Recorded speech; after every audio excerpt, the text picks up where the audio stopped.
Alright guys, I have got myself into a big project. I have started taking out the dash in my car, and it's been a nightmare. If you want to see how I did this, Marshall's got a full video, I think, on the channel. So, but I've done it so I can pull the heat stuff out of this thing. So, all this junk, of course, 4th gen stuff. I've got all that stuff pulled out of there. And then I took my dash inside a garage here. I've just been taking stuff out that I don't need, like some of this bracing here I cut out. Just because I'm going to put a panel here, a sheet metal panel, have like my gauges and stuff, you know, kind of like I had before, but I gotta take the airbag out next.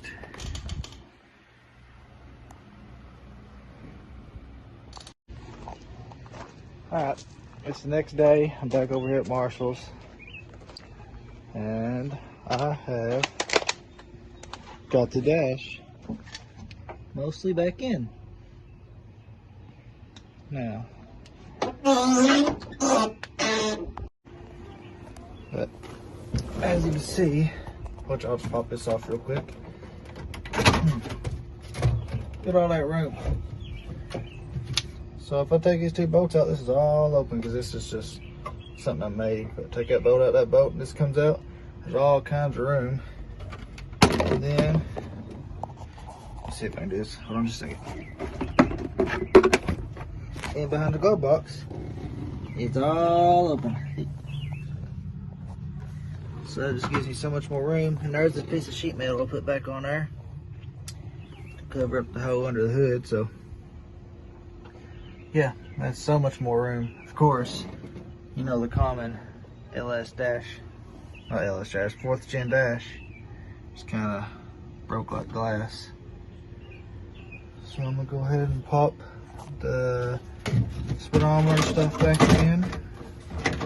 Put my vent, no, I already put the vent in. Let's have the vent back in on the side and headlight stuff. That should be it. And you got Marshall there doing nothing like usual.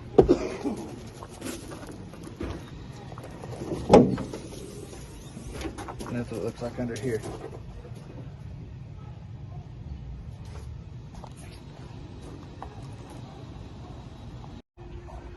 There it is. Gauge is in. All the vents are popped in like they're supposed to be. Headlight thingamabobber is in there. Kick panel, I gotta put, no, this I didn't have a kick panel, so put both the trim pieces on there. I don't know what they're really called, but yeah, the dash kind of sucks. You can't really see it because of the freaking reflection, but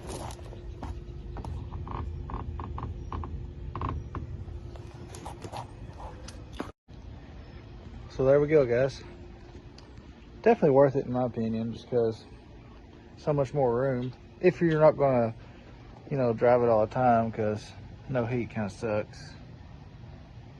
But other than that, a lot easier to work on. I mean, it's lighter. I took the airbags out of it. Took all that support stuff under the dash out. So I got all kinds of room under there for wires and all that good stuff. It looks cleaner than a 4-board. Not as much going on down here. Like before, y'all seen all them wires hanging down and stuff. But still gotta clean it out. Got E85 sitting back there still. No seat on that side. Which I got a jig seat that Brandon gave me that I will probably be putting in this and just leaving that other seat out with it. Which is in my Tahoe right now. Anyways, I'll probably be putting that in the driver's seat and stuff. I offered Marshall this other one, but his interior is kind of tan, and gray and tan just don't go. So I think he's gonna buy him some kind of seats or something too.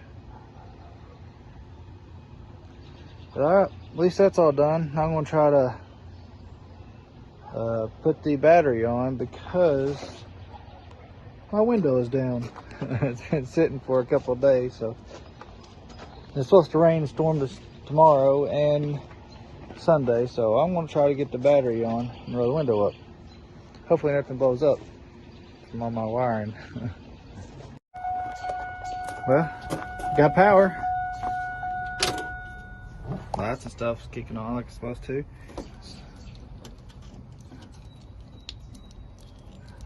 Uh-oh. I ain't getting nothing over here. Oh no. Guess I'll check my wires. Yeah, getting nothing. No locks, no nothing. Alright, let's look back under here. Alright, we got Austin here taking heads off the car. He took the dash out and everything. He took the AC out. Big hole over there. He's gonna make his own delete panel, I reckon. Cheapo. But we didn't make a video taking the dash out because we've done it before, or I have. And actually, the LS1 or 98 through 02, I guess it plugs into the dash a little bit different on the back than my car did, but pretty much everything else is the same. But he took a bunch of stuff off of it, set it over there, took the airbag out of it, and you got to take the dash out, take the airbag out, unless you want to rip it open and cut a hole in it, and then that thing never goes back on, correct? The little cover for the airbag. But we're about to get this one off. I mean, what we got going on. All three cards need work. That one needs suspension work. And apparently, that one does not have a blowed head gasket. The fans just suck. So the eBay fans I bought, they suck.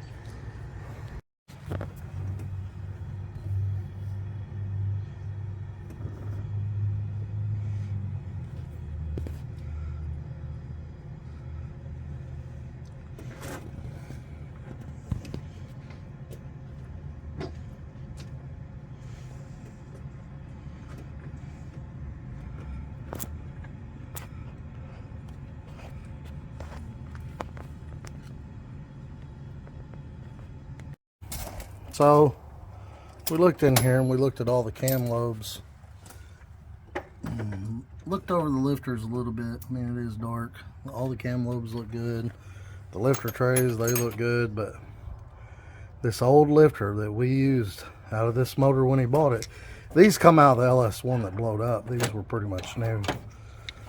And then this one of his, when a LS1 blowed up, it cracked it. It cracked it on one of these side skirts. But so we took that one and put this one in instead. And this is actually about, this one was on the back cylinder. That's about where the noise was coming from. So this just might be a bad lifter. I mean, they all roll good. The cam looks good.